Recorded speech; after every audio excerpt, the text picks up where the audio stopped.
And we got another big week next week when we're picking all the championship games. That's right. So, And we will pick every single one of them. We'll pick Sunbelt. We'll pick them all. All right. Yeah, let's do it. That's probably one of the biggest games off the slate this week. that is true. The fighting Dari Payros taking on the undefeated Cincinnati Bearcats at home. Yeah, that's right. I'm going. All right. Are y'all ready to go here? Mm-hmm. All right. Flying up there Friday morning. Oh, you are? Fun times. Fun times. All right, here we go.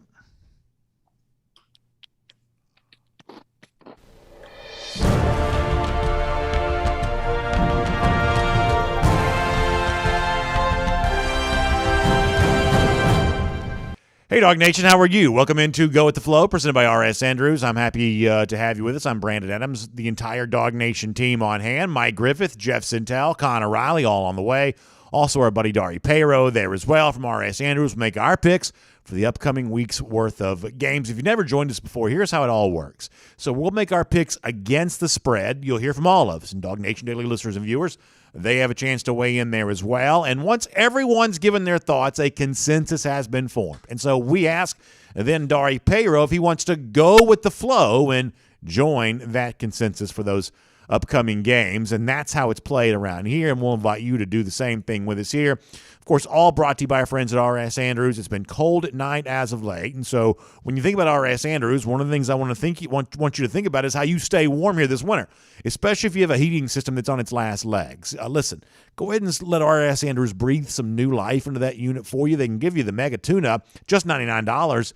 That'll get your system back to factory fresh specs. So make sure you check out R.S. Andrews for more on that today. The website to turn your attention to is rsandrews.com. It's not just heating units, it's plumbing issues, it's electrical issues, it's all that kind of stuff. With a lot of folks coming over to the house this time of year, you want everything working just properly there in your home, and that's obviously what R.S. Andrews can do for you. Keep that water flowing through the pipes, electricity flowing through, whatever it is that electricity flows through. Just keep it all working the way that it's supposed to. That's what R.S. Andrews can do for you. That's also, by the way, why we call the show Go With The Flow here on the Dog Nation video channels there as well. We'll make our picks for the upcoming week's worth of games. We'll start with clean old-fashioned hate, Georgia and Georgia Tech. We will do that in just a moment. Before that, though, let's get an update on how things are going thus far for the season. We'll take a look at these standings here right now that show you the story of the year. And some folks start to fade just a bit. Others continue to stay strong. Connor Riley still on top of the season-long race here at 55 and 45 on the year. I didn't match him for the week last week. We were both 5 and 3, but I'm still a couple of games behind him in the overall standings there on that. And obviously after that, you got a lot of other folks kind of coming up from behind. Dari Payro, 3 and 5 on the week at 51 and 49 on the year. Mike Griffith, Jeff Sintel, a little bit of a struggle last week. Mike 2 and 6, Jeff 3 and 5. That puts Mike at 48 and 52 on the year, and Jeff Sintel at 44 and 56 on the campaign. But for the most part, you got 3 guys over 500 right now for the season-long standing. So if you're following these picks, for the most part, you're doing pretty well with all of that. With that said, rivalry week makes for a big slate of games. We'll make a lot of picks here this week, and also the kind of games that you typically kind of feel like could go really in any direction. So Dari Payro, as I often do, I'm curious to get your thoughts on how you feel the week's going to go here and how you, overall, your feelings about this card. This is always one of the greatest weekends. You get a lot of rival games. There's some pretty good ones with some implications, on the slate. Some of these are kind of some pick'em type games. Some I have a pretty good feel, but we'll see. I need to run the table. Well, there you go. Dari looking to get back in the action here and make his way back to the top of the standings before the season is done. Let's begin our slate here in Atlanta. Georgia Tech hosting Georgia. Obviously, these two teams did not play in 2020 as the SEC chose a conference-only slate because of the global pandemic. The last time that Georgia played Georgia Tech, it was blowout fashion for the Dogs there in Atlanta, and Bobby Dodd Stadium will once again be the venue on Saturday. Tech stares a third consecutive 3-win season in the face if they lose here on Saturday. Georgia looks to stay in Atlanta for 2 consecutive weeks with the SEC championship coming up against Alabama the Saturday after this one. So obviously bigger things on the horizon for UGA, but still plenty of motivation for the game known as clean old-fashioned hay. Georgia also a gigantic favorite here, 35 points on the road. Mike Griffith, will start with you. What do you think about Georgia going to Georgia Tech as a 35-point favorite? Yeah, a lot of mixed feelings on this one. Disappointing Georgia 7-7 with Charleston Southern after halftime, didn't cover the spread. That's a tough one to lose when you play an FCS team even at home the second half, even if it's your fourth, fifth, sixth, seventh, eighth strings. Charleston Southern was awful. The flip side, though, is I do think in this final warm-up game or the final preseason for the postseason, I think Kirby's aware that Alabama and Ohio State are scoring points, and I think he recognizes that the Georgia passing game probably needs some work, and therefore I do think that the floodgates will open. I do think we'll see a lot of throws from Stetson Bennett, maybe from JT Daniels as well, especially with the news that George Pickens is refamiliarizing himself with the playbook. That would lead me to believe Kirby believes he's going to play at some point, if not now, later. But because Georgia needs to get the pass game going, get the jet engines fired up, I'm going to pick them to cover the spread against Georgia Tech. So, Mike, on the side of UGA here, Jeff Sintel, you're next up. Tech getting 35 at home, a place they haven't beaten Georgia since 1999. Yeah, clean, old-fashioned, easy pick here. I think Georgia will have 28 points midway through the second quarter. I think they cover this one easy. Give me Georgia in a big one this weekend. So the scribes all over UGA. Connor, your thoughts there on Georgia as the 35-point road favorite? Jeff Collins is Jeremy Pruitt in blue. I think this Georgia Tech team quit last week against Notre Dame. It was 45-0 at halftime. And that's not a team you don't want to play Georgia the week after doing that. I think Georgia's going to run it up. I think they like winning in Bobby Dodd Stadium, Mark Richt Field, whatever you want to call it. And I think they're going to win pretty comfortably on Saturday against Georgia Tech. Yeah, Dog Nation Daily listeners and viewers all over that there as well. 97% on the side of UGA here. This has not been a team that's exactly been dominant against the spread last few weeks, but I am going to take Georgia in this spot nonetheless because – listen, in a blowout win, sometimes especially high variance games with very big spreads, who knows what's going to happen. But if there's the chance for the extra score late, Georgia probably against Georgia Tech, I think looks to take that there. That's enough for me to like Georgia minus the 35, although I've now gone against the dogs against the spread, I think, the last 3 weeks. So that's been profitable the last 3 weeks, but the time to go the other direction is now against Georgia Tech. So it takes a lot for me to lay big lumber, but in this particular case, I'm going to do so minus 35. I do like UGA here and like them pretty comfortably. Dari, that puts not just the flow on the side of Georgia, but it's a clean sweep in favor of the dogs. Do you want to go with the flow and take UGA? Yeah, I am. I'm going to run it back with Georgia. Last week was a lot of points, monster number. They didn't get it done. This week's still a really big number with five touchdowns as a point spread. But I think Georgia's best team in football. I think it'll be on display this weekend. So there you go. We'll turn our attention back to Georgia before we're all said and done. There was no over-under posted for last week's game, but this week's game against only slightly better competition, there's at least a posted total out there, so we'll talk about that before we're done. Let's turn our attention now to the slate of rivalry games in the SEC, and admittedly, by the time you see this show, this game will have already been played. We do pre-record Go With The Flow presented by R.S. Andrews during the week, but it's just too much fun not to pick. It's the Egg Bowl back on its traditional Thanksgiving night date as Mississippi State, who's become a little bit of a hot team as of late, host Ole Miss. Ole Miss has the better ranking in the college football top 20 playoff top 25, but Mississippi State, in part because of the fact they get to play the game in Starkville, do find themselves as a 1.5 favorite here, 1.5 point favorite against Ole Miss. So one of the great fun rivalries in the SEC, Mississippi State hosting Ole Miss. As I said, Bulldogs 1.5 point favorites. Mike, what do you think about the Egg Bowl? Yeah, I think it's interesting, particularly this year. I think both these teams are both better than I thought they would be, frankly. I think Mississippi State is playing better. But I always go back to that handle the moment thing with them. And, they lost at home to Louisiana State earlier this year. They didn't play particularly well against Alabama. I feel like Ole Miss was looking ahead last week in their game against Vanderbilt when Vanderbilt covered. So I'm going to go against what I'm seeing is the flow out there, and I'm going to take Ole Miss. So Mike takes Ole Miss on the road. A little Egg Bowl slide upset he calls for there. Jeff Sintel, what do you think about the Rebels and the Bulldogs? Yeah, I still think Ole Miss is kind of banged up. Nothing newsworthy there, but I just really like the way Mississippi State is playing. I like the way that Will Rogers is completing the ball. He's throwing for a lot of touchdowns. Anytime a young man has like 75, 76, 77% completion in the SEC, that catches my eyes. I'm going to take Mississippi State with this one. Connor, what do you think? Mississippi State, 1.5-point favorite at home. This is a general principle game. You would think Ole Miss would be the higher because of their higher ranked team. They'd be the favorite. They are not. I think Mississippi State is playing better. I think Lane Kiffin has his eye on a certain job down there in South Florida that might come open rather soon.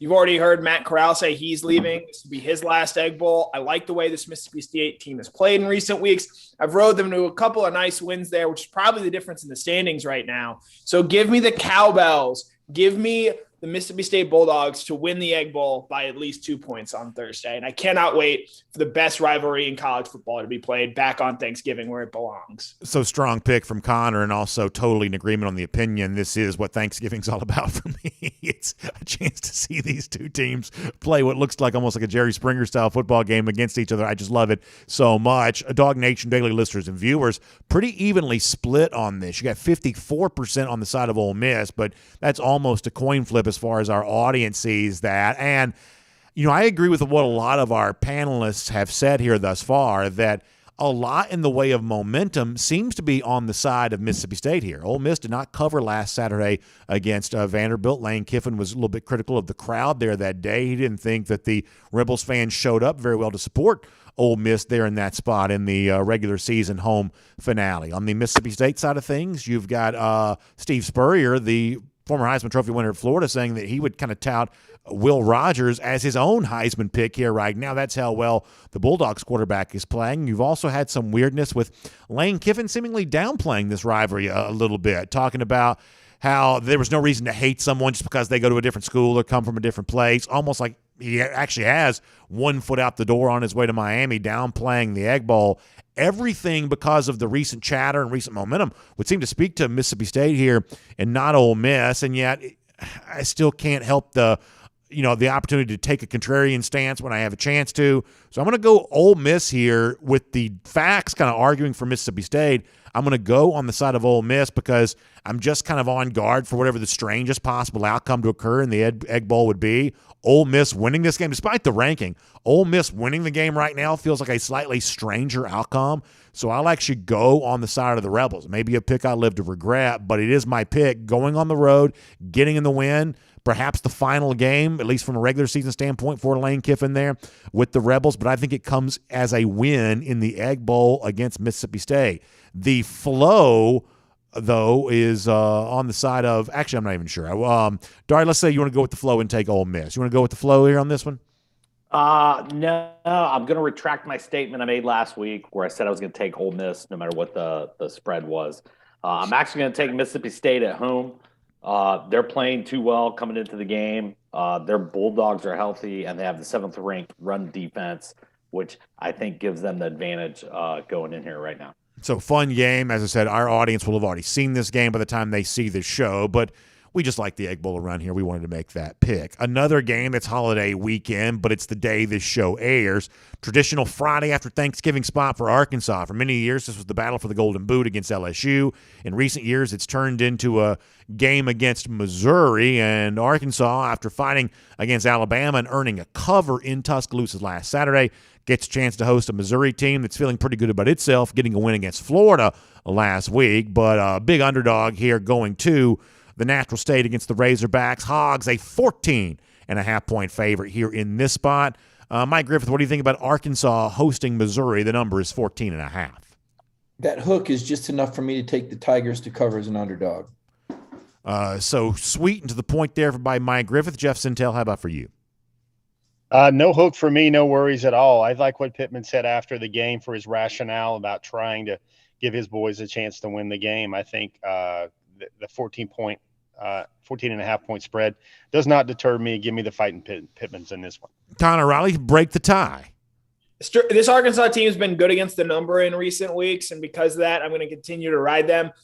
Though I am a little concerned. I think Arkansas plays to the level of its competition. Played up last week against Alabama, played down the week before against LSU. But I think winning an 8th game here means a lot to Sam Pittman and what he is building there, whereas Missouri has already gotten to its bowl game. So give me Arkansas here, minus 14.5. So, Dog Nation Daily listeners and viewers, no surprise, they're all over Sam Pittman. 81% like Arkansas to cover the number, but 14.5 is just too much for me. Now, I'm on guard for a Missouri letdown after the emotional win against Florida last week. I'd be surprised if Arkansas outright lost this game, but 14.5 is just a lot of points. And frankly, a year ago, these two teams played. I didn't think Arkansas played well in that game at all. Missouri moved the football with ease last season. That's still on my mind here a little bit. So to me, 14.5 is enough of a cushion that you can call for the cover without having to worry about the better team losing, which I don't believe the Razorbacks are going to do. But Missouri plus the 14.5 seems like a little bit of a bargain.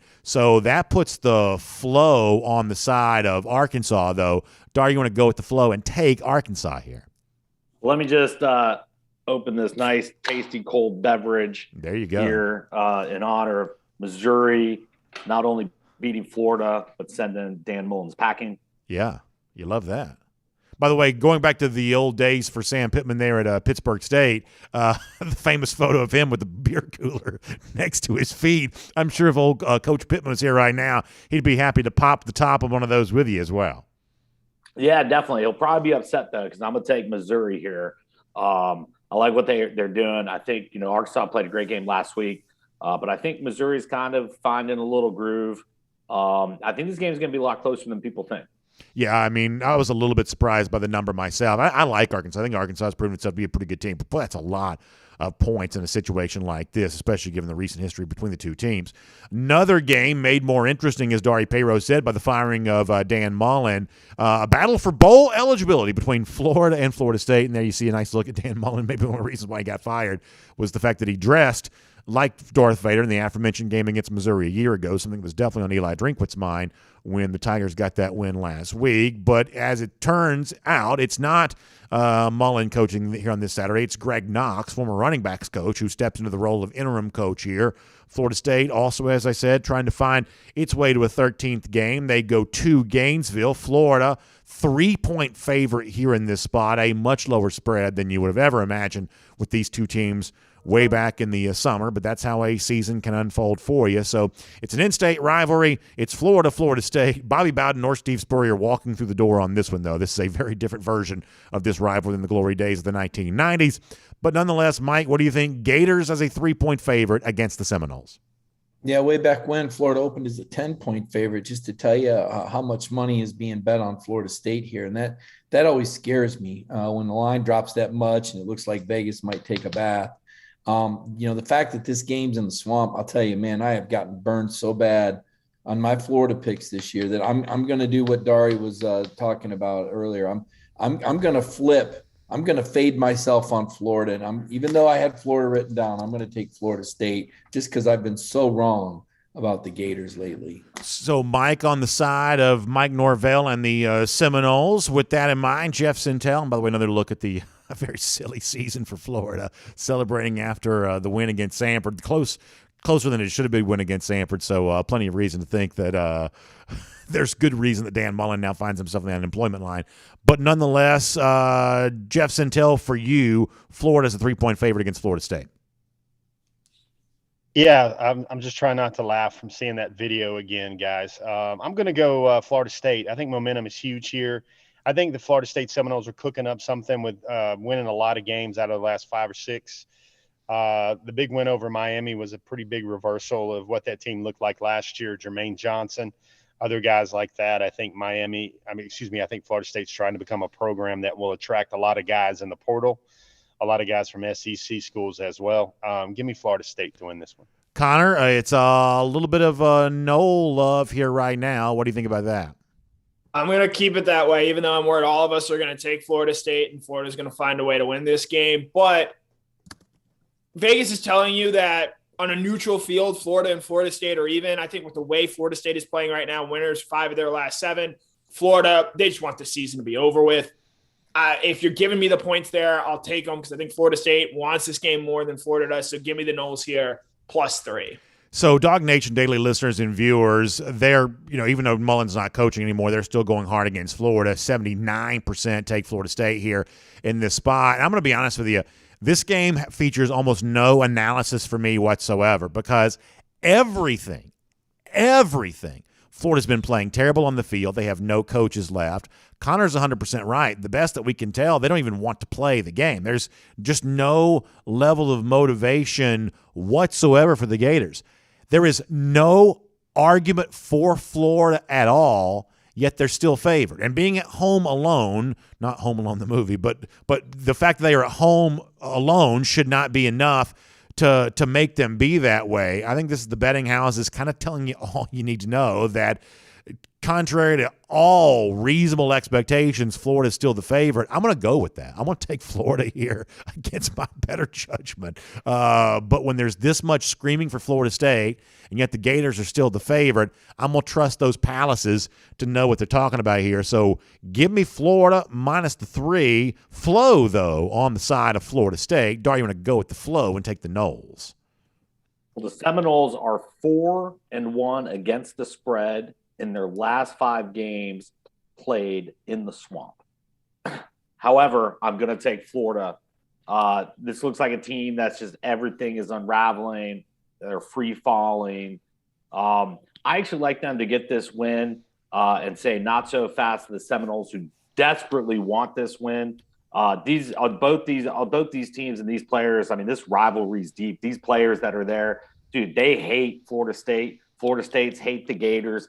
They're going to be passionate in this game. I think Knox is going to get them fired up as a new coach. I think that fire's been lit, and usually it has a way of kind of motivating players on the field. So I like the Gators at home. Iron Bowl now, Auburn hosting Alabama. Of course, the big story everyone knows, Auburn's won its last 2 against Alabama in its own stadium, 2017 and then again in 2019 there as well. Of course, Auburn this time will have to do it without the quarterback that led them there in 2019. As Bo Nix dealt with a season-ending injury a couple of weeks ago, T.J. Finley, the quarterback now in place for Auburn. Of course, Auburn dropped a game in pretty odd fashion last Saturday to South Carolina on the road. Alabama withstood the big effort from Arkansas to get the win, but not the cover against the Razorbacks. Alabama, though, did clinch the SEC West in the process, and now going on the road as a 19.5-point favorite against Auburn. Mike Griffith, you'll be there. What do you think about the Iron Bowl? Yeah, it's the best college football rivalry, really maybe the best rivalry in all sports. When you've got one state, no pro sports, nothing but college football and 2 championship programs from years past, it just leads to an environment that's not matched by anything. Therefore, there's a part of me that wants to go with Auburn to keep this close just because, as you referenced, BA, Auburn has not lost at home since 2015. Alabama has won, I believe, 3 national championships since they last beat Auburn on the Plains at Jordan-Hare Stadium. Here's the stat. I'll give it away so Connor can get this one right. He picks, last. That's a big advantage. I pick third. Alabama pick third, Mike. Okay, same difference. Alabama picks 5th. Alabama ranks 5th in the nation in run defense. I don't think Auburn can do anything if Tank Bigsby can't get it going. And so I am going to pick Alabama to cover in the Iron Bowl. Jeff, what do you think? 19.5 is the number. Not scared of that number. I will use this opportunity to just at least honor the names of 2 great men who covered both of these programs. Cecil Hurt, the longtime iconic beat writer for the Tuscaloosa News, has passed away this week. We know that. Also, Charles Hollis, a gentleman that also covered both of these programs in the state of Alabama for Birmingham News, other outlets as well as Time. Those men have both passed on. I'm curious to see what those guys are thinking about trying to pick this game tonight, this game this week from up above. That being said, I like Alabama in this one. This 19.5 points doesn't deter me. I think Bama's trying to get into that overdrive shape for the chase for the championship. So both Jeff and Mike feeling good about Alabama right there, and it's obviously, as Jeff pointed out, a hard week there in the Yellowhammer State here this week, and so our prayers do go out there. But Connor, as far as your pick goes, what do you think about that? Yeah, thoughts and prayers out to Cecil Hurt, a true institution in the state of Alabama. I like the Crimson Tide here big this week. That Auburn team laid down against South Carolina a week ago. I think Alabama knows it needs to tune itself up and get itself rolling going into the SEC championship game. I really don't think this Auburn team has a shot against this Alabama team, even against covering. I think the loss of Bo Nix is going to be too much to overcome for them. Yeah, Dog Nation daily listeners and viewers agree with that there as well. 79% on the side of Alabama minus the big number. And, listen, look, Auburn's not played a great brand of football as of late, but, you're talking about road games where that was largely true. This is still a team that I feel quite strong about when it plays at home. And it's another one of those examples of this is a big number. Alabama could win relatively easy, and, Auburn could find its way on the inside of that number. It takes a lot for me to want to lay wood, and I'm just not laying this wood with Alabama, not knowing what Auburn has the power to be able to do at home. So from that standpoint, I know a lot of y'all have your kind of, sort of automatic type picks. For me, Auburn at home is pretty close to an automatic type pick. They're not a guaranteed cover there, but boy, they cover a lot. And so with that in mind, I'll take a flyer on them plus the 19.5 here. However, the flow decidedly in the direction of Alabama. Dari Payroll, you want to go with the flow and take Alabama in this particular spot?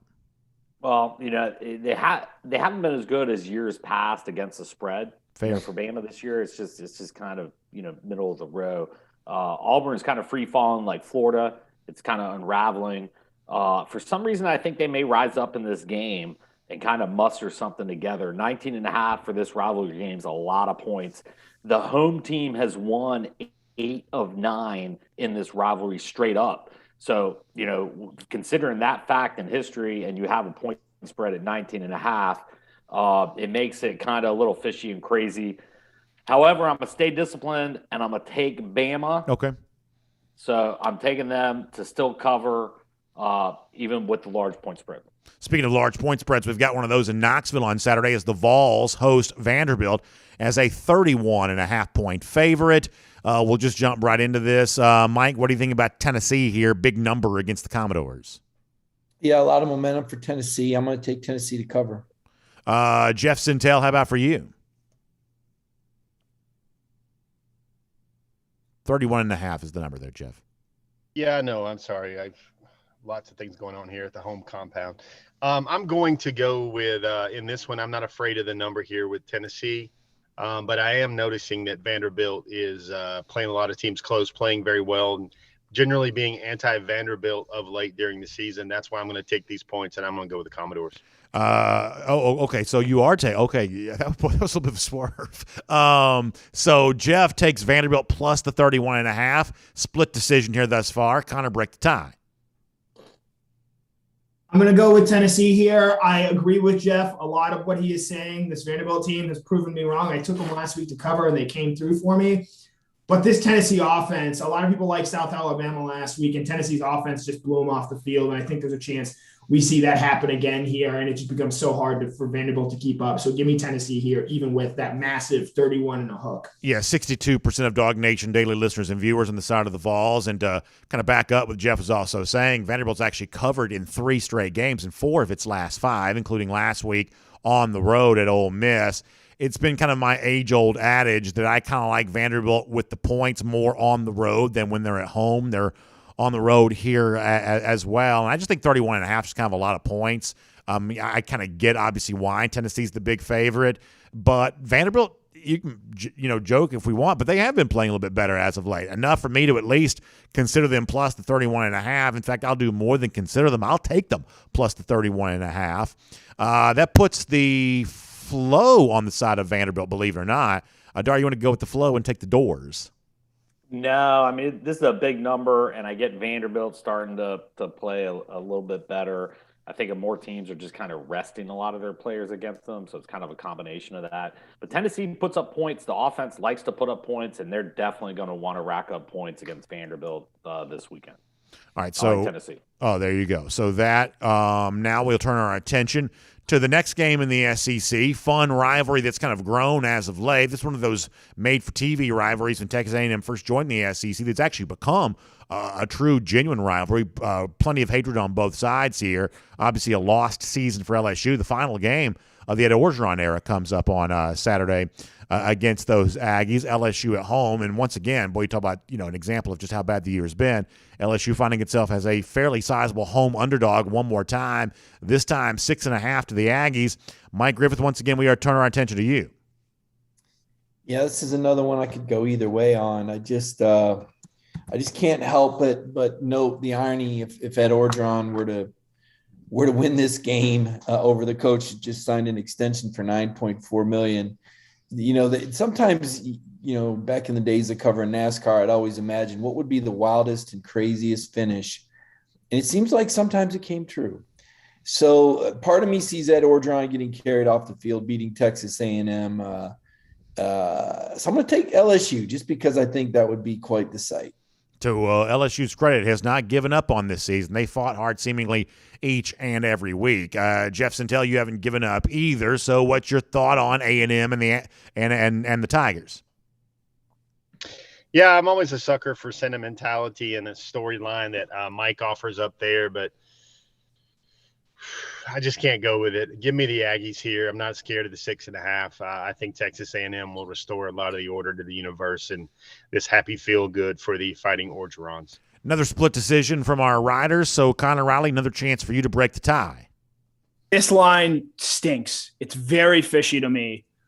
A&M should be a double-digit favorite in this game, even with the home field advantage there at LSU. But Zach Calzada has not been great these last couple of weeks. That Ole Miss game was very telling for them.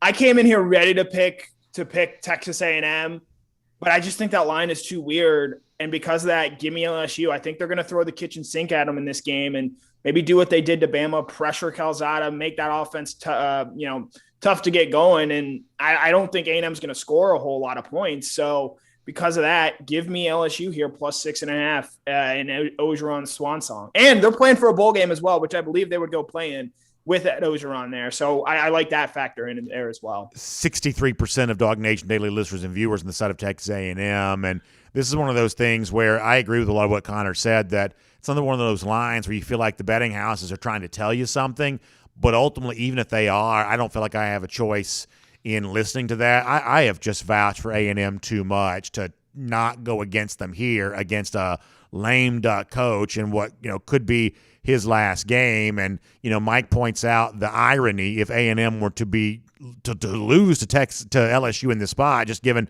the way in which these two schools have been connected. I think if you're me and you've kind of argued for A&M being a little bit of a program on the rise, I've got no choice but to take them right here. I actually don't feel great about it, just given all the circumstances. But to me, my opportunity to choose LSU went away a long time ago. So I've got to take A&M here in this spot. I'd be a coward if I didn't. So I'll take them, and that puts the flow slightly on the side of Texas A&M here. Dari, you want to go with the flow and take the Aggies? The line stands out. I mean, when you first look at it, it looks so easy to take Texas A&M. That's like an easier ones of the day. But to me, that's really fishy. And when it smells fishy, you go the other way. It's actually one of my favorite picks of the week. I actually love LSU, not only to cover, but to win this game. They're the home dog, but they are going to win this game. Wow, that's a big pick. And that would be quite an outcome that would have a lot of folks talking, just given the fact that Jimbo Fisher's been connected to the LSU job, also a program that had a lot of accolades at the beginning of the season, certainly something I contributed to. So that result would certainly have a lot of folks talking. A less notable game takes place across the country, halfway across the country in the Commonwealth, as Louisville hosts Kentucky. Cardinals from the ACC, 3-point favorite against a Kentucky team that was at once riding high, but never really the same after losing to Georgia a few weeks ago. So with that in mind, Kentucky, Louisville, this is also a rivalry known as the Governor's Cup, which is the same as the official nickname for Georgia and Georgia Tech. But nonetheless, Louisville giving 3 to Kentucky is it still Papa John's Stadium? Maybe it's not anymore. Either way, Louisville, Kentucky, Louisville's 3-point favorite. Mike, what do you think?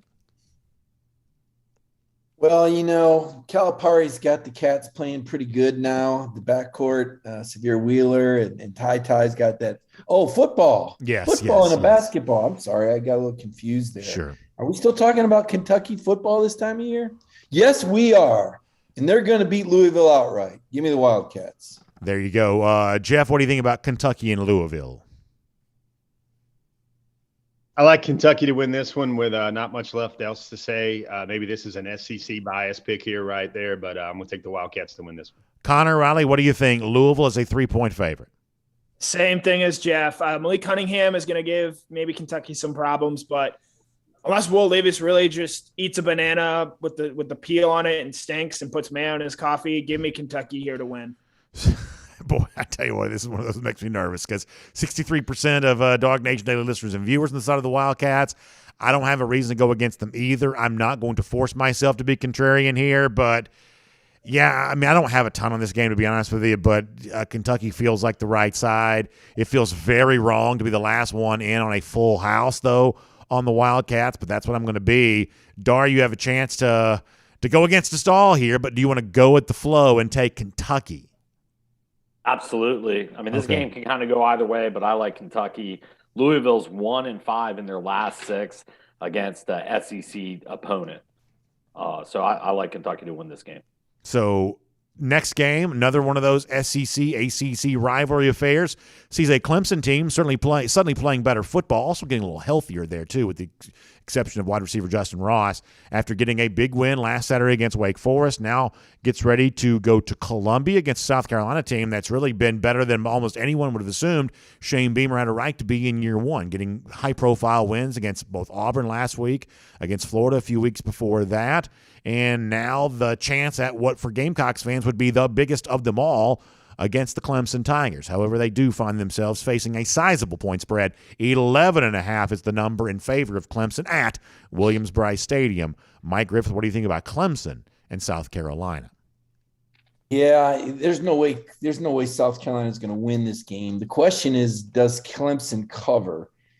And I think they do. I think that Clemson found something. I mean, it's been a disappointing campaign by Clemson standards, albeit they're back in the top 25, and one of their losses is to the number 1 team in the nation. But still, I feel like Clemson found something. And I said it last week that Dabo Swinney's program has an element of greatness that goes beyond just the talent on the field.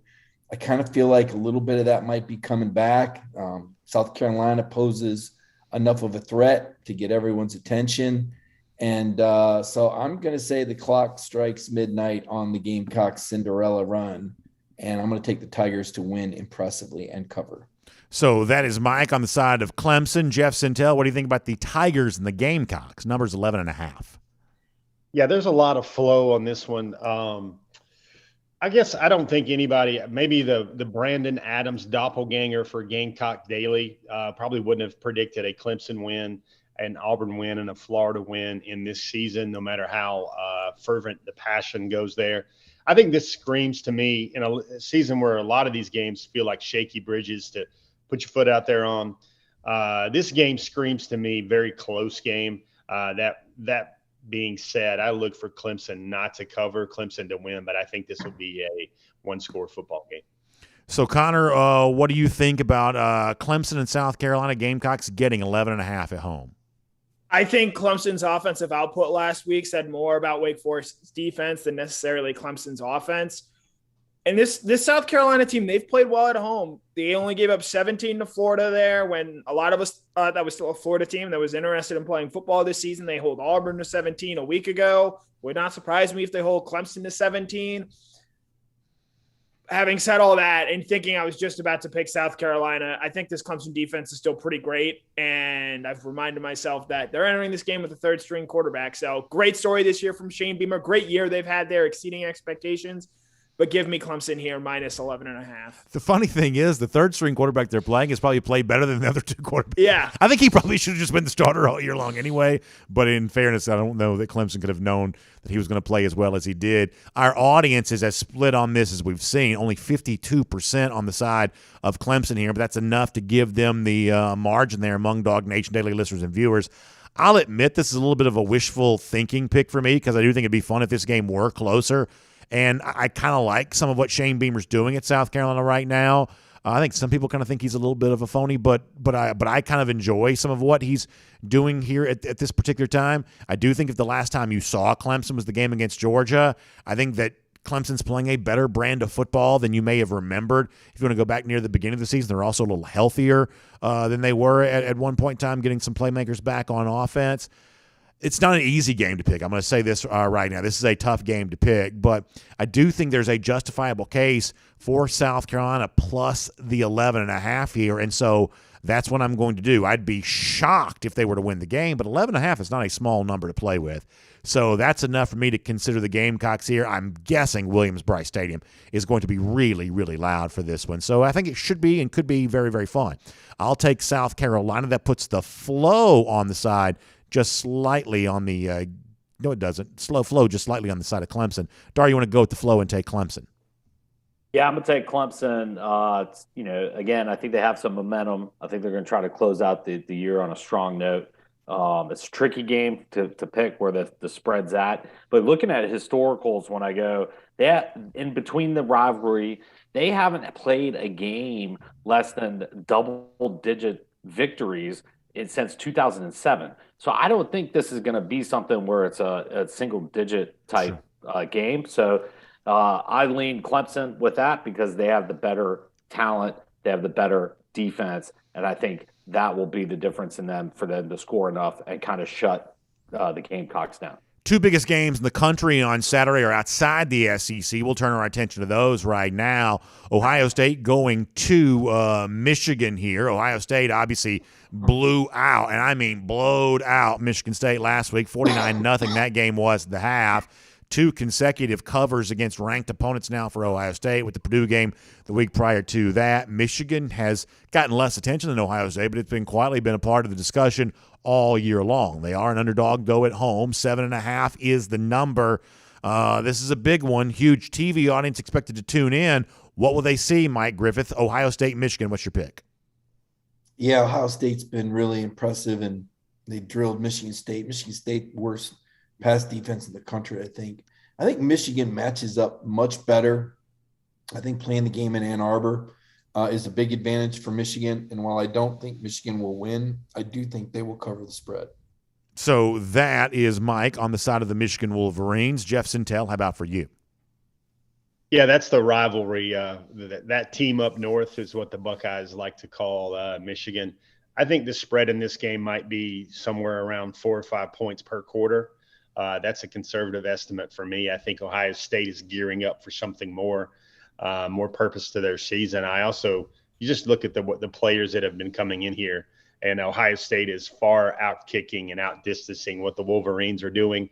And the games relatively haven't been close in this rivalry whatsoever. So give me Ohio State, lay those points. I'm fine with it. Go Buckeyes here. Connor Raleigh, how about you? Number 7.5 for Ohio State going to Michigan. It's hard. If I weren't in first place, I'd pick Michigan here, say it's an upset special. Love what this Michigan team has done this year. Harbaugh, even if he loses this game, is going to get crushed, but I think he's done a really outstanding job getting this team to 10 wins and being a real factor in the college football playoff race late in the year as it is. But I just think this Ohio State team is too good, and they own Michigan. I'm going to make a similar pick in the Bedlam game. Until I see Michigan actually do it, I'm going to be skeptical that they're able. So give me Ohio State minus 7.5 here. Yeah, skeptical, a good word for it as far as Dog Nation Daily listeners and viewers are concerned. 83% on the side of Ohio State, despite the fact that Michigan's really been pretty good this season. I do mean that. I think that Michigan's been a pretty good team here this year. In fact, had they not lost to Michigan State, I think there's a pretty interesting playoff discussion going on. Now, listen, I think that Michigan's still kind of an outside part of that discussion regardless of the result on Saturday. But, man, it could be far different had they found a way to beat Sparty a few weeks prior. But Ohio State really right now has the look of a team that's truly turned the corner. We wonder if Alabama would. Well, last week against Arkansas kind of didn't. On the other hand, Ohio State clearly did, and you start to add that to recent results, and you see maybe a pattern start to form here. I've taken a lot of underdogs here this week. I've earned the right, I believe, to take a favorite, and right now, what better favorite to take than Ohio State? On the road, yes. Michigan, pretty good, yes, but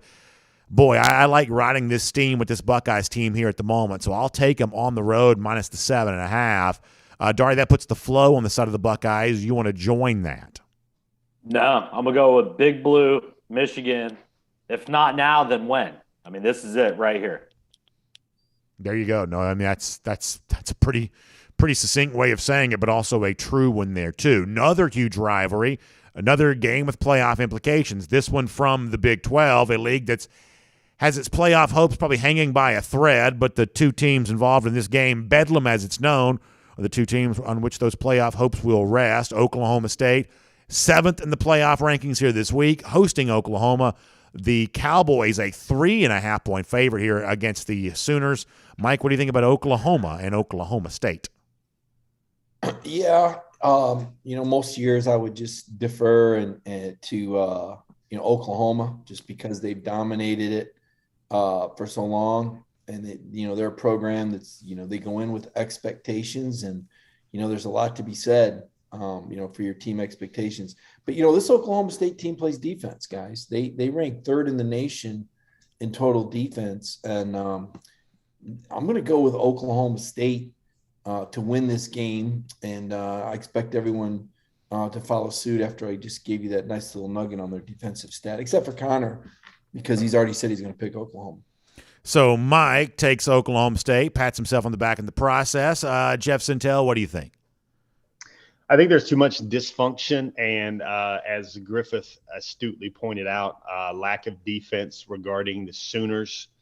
Quarterback play, Oklahoma State needs this one more than they have in years.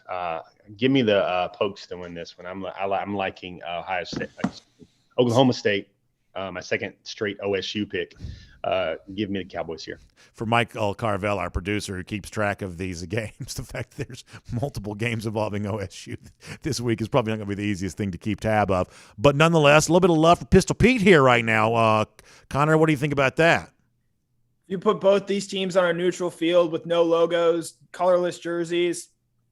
Yeah, you would say Oklahoma State is the better football team. But when you put that logo on, I'm not picking against Oklahoma and Oklahoma State. In a game against Oklahoma State, Oklahoma has showed us they are not a serious football team this year. I actually think that's why even if they win the Big 12, they're not really a threat to make the college football playoff. But it's similar to the Michigan pick I made a few minutes ago. Until I see Oklahoma State do it, I'm going to pick Oklahoma here, and I think that's going to continue. So even though I think Oklahoma State is the better team, I think Oklahoma finds a way to get the win in this game. And so obviously I will be taking them plus 3.5. Yeah, brand recognition, I think, on the side of the audience here, too. 78% of Dog Nation Daily listeners and viewers, they do take the Sooners. Here's 2 quick points I want to make. And this is really important for those who do truly want to gamble on games, do more than just watch them on television. I think you got to understand that storylines involving teams evolve over the course of a year. Things are different in November than they were in October frequently, and small changes can make a big difference. And here's one of the things I want to point out, that while everyone's paying attention to Oklahoma on the offensive side of the ball and what Caleb Williams has done, what Spencer Rattler has done, and all that kind of stuff, and for all the attention the Oklahoma State defense has gotten, very quietly, Oklahoma's playing a little bit better defensively than it was at the beginning of the year. I mean, I'll give you a couple numbers here. Oklahoma allowed 31 or more points in 4 of its first 7 games this season, but averaging allowing an average of just 23 points in its last 3 games. Now, overall, Oklahoma hasn't necessarily played great in its last 3 games, but a lot of that's been its inability to score points, what we typically think of as a Sooner-related clip. Beginning of the year, the talk of what Oklahoma had done defensively in 2020 completely evaporated. Sooners are playing actually a little bit better on defense right now. When you're talking about a relatively small number, as a 3.5-point underdog going into Stillwater on Saturday, that's enough for me to trust the team that, for the most part, always wins in this rivalry anyway. So I'll take Oklahoma plus the 3.5, and I actually believe it's the Sooners' defense that might be the reason that I feel that way. So, Dari, that puts the flow on the side of Oklahoma. You want to go with the flow and take OU. No, I'm going to take the Cowboys at home. Their defense has been dominant this year. That's going to carry them to victory and a cover. So we'll go back to Georgia Tech to close things out here today. The number sits at 54.5. Georgia has been a rubber stamp, really just a rocking chair under as of late, very easily sailing underneath that expected point total. But as a big favorite. Not always easy to do that with Georgia Tech looming there on Saturday. So, Mike, what do you think about 54.5? Didn't they hit the over against Tennessee? Did they? Yeah, I guess you're probably right. They did. They did against Tennessee. Yes. All right. Well, because it's Georgia Tech, because Kirby remembers his senior day losing to Georgia Tech, because they need to get their passing game off the ground, they need to be thrown in the fourth quarter to get some momentum going. I'm going to take Georgia to hit the over with the massive blowout of Georgia Tech. Irish won 55-0. Kirby's going to challenge his guys to win by more. So 54.5 there is the number. Jeff Sintel, what do you think? Yeah, that's a big number. And one of the things we've noticed with Georgia this year is the confidence picks you have in Georgia. Beating his chest, coming out like a rabid dog, doesn't really always work out in terms of the huge confidence number of points. That having been said, I think Kirby Smart might do something like show him the Jasper Shanks fumble game sometime on the bus ride over from Atlanta. I think there's just enough motivation there, enough Georgia stuff got to get right. I think Georgia, even if they roll in a lot of second and third team guys, that shows the huge differences between these two programs. Georgia Tech, I see this one going over. Connor, what do you think about 54.5 for the over? I think Georgia's going to score at least 55 on its own. While I love picking Georgia to cover and taking the under, I can't do that here. So give me Georgia over 54.5. Dog Nation Daily listeners and viewers, 61% do take the – we've had closer vote totals here this week than we're used to. 61% do take the under. That's typically the popular play amongst UGA fans. Mike is right. The Tennessee game was the over. To be honest, this is like one of 100 shows we're recording today, so I don't have my typical level of research in front of me here for some of this. I'm kind of going off feel here a little bit today. I believe 54.5 would have also stood as an over the last time these two teams played in 2019. In fact, I think that game went over the total, breaking a long streak of unders there in 2019, if memory serves. But folks need to do their own research on that because, as I said, I don't have that in front of me here this week. But honestly, I'm going to keep going under on Georgia just because that's what's been working as of late. So I'll take the under. Flow on the side of the over. Dari Payroll, do you want to go with the flow and take over 54.5 for clean old-fashioned hate? Yeah, I'm taking the over. Georgia Tech in their last couple of games has given up 55 points to Notre Dame. They gave up 41 to Boston College. That isn't that good. And they gave up 48 to Virginia. So I like this going over all day. Yeah, it could be very interesting to see for sure. As 2019 was 52-7. Yeah, so there you go. That's a little bit over. Of backstory in that there as well. Dari comes well armed with some good data on all of that, and it should be a fun week of rivalry games. Maybe not Georgia Tech in the center of all that, but certainly a part of what's going to be a huge day unfolding in and around the game known as clean old-fashioned hate. And, of course, if you want to settle in and enjoy the football and be able to watch it, obviously feeling good about the systems there in your house, they're flowing and functioning properly, that's a big part of that. That means if your water heater goes out, you can't take hot showers, the other folks in your household aren't going to be too happy about that. You can let them feel better and make them know everything's fine by trusting our friends at R.S. Andrews, because in many cases, R.S. Andrews can replace that water heater for you in the same day. So if something goes wrong here on this holiday weekend, R.S. Andrews is the one to turn to. Just find them online at rsandrews.com. They'll take great care of you with all of that. R.S. Andrews is also going to be a part of the chase for the championship here around Dog Nation as we head towards next Saturday there at the Home Depot backyard for our tailgate, Mercedes-Benz Stadium for the big game. So it's fun to have R.S. Andrews on the ride with us for that as well. Gentlemen, best of luck with your picks here this week. For all those of you who tune in and watch, best of luck for all of you there as well. And hopefully it'll be a week's worth of winners. And we'll see you again next time here on Go With The Flow, presented by R.S. Andrews. We will talk to you then, everybody, and happy Thanksgiving to each and every one of you.